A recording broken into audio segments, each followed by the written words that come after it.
হাসানুজ্জামান বাবলু, মহসিন, একে একে সবাইকে এসে মাননীয় প্রধানমন্ত্রীর হাত থেকে মেডেল গ্রহণ করার জন্য এ পর্যায়ে সুলতান তিনি মেডেল গ্রহণ করার জন্য বিনীতভাবে আজকের এই স্বাধীনতা দিবস উপলক্ষে যে প্রীতি ম্যাচ, ফুটবল প্রীতি ম্যাচ আয়োজন করা হয়েছে, আয়োজক বৃন্দকে, উপস্থিত বরেণ্য খেলোয়াড় বৃন্দ সহ সাংবাদিক ভাইরা সহ গ্যালারিতে যেসব সকল দর্শক উপস্থিত আছেন, আসসালামু আলাইকুম।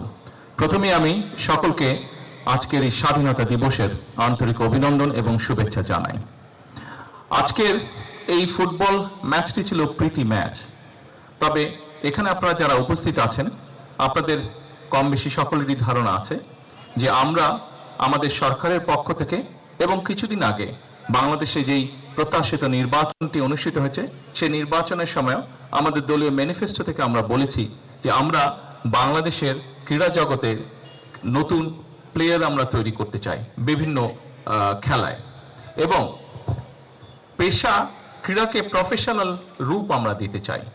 এবং সেজন্যই আমরা সিদ্ধান্ত নিয়েছি যে আমরা নতুন কুড়ি নামে যে অনুষ্ঠানটি ছিল, এখানে আমরা নতুন করে স্পোর্টসকে আমরা চালু করতে চাই।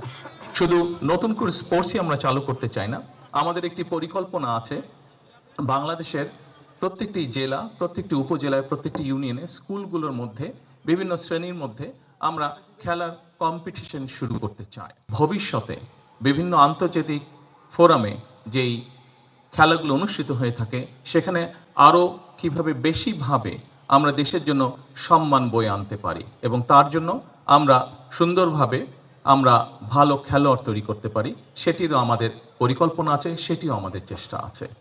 আজকের এই স্বাধীনতা দিবসে আসুন আমরা সকলে সিদ্ধান্ত নেই, আমরা সকলে চেষ্টা করি, যারা আমরা বিভিন্নভাবে বাংলাদেশের বহু মানুষ আছেন যারা ক্রীড়ার সাথে প্রত্যক্ষ বা পরোক্ষভাবে জড়িত আছেন, তাদের সকলের কাছে অনুরোধ থাকবে, আসুন আমরা বাংলাদেশের ক্রীড়া জগৎটিকে সুন্দরভাবে, দলমতে নির্বিশেষে সুন্দরভাবে আমরা এই ক্রীড়া জগৎটিকে গড়ে তুলি।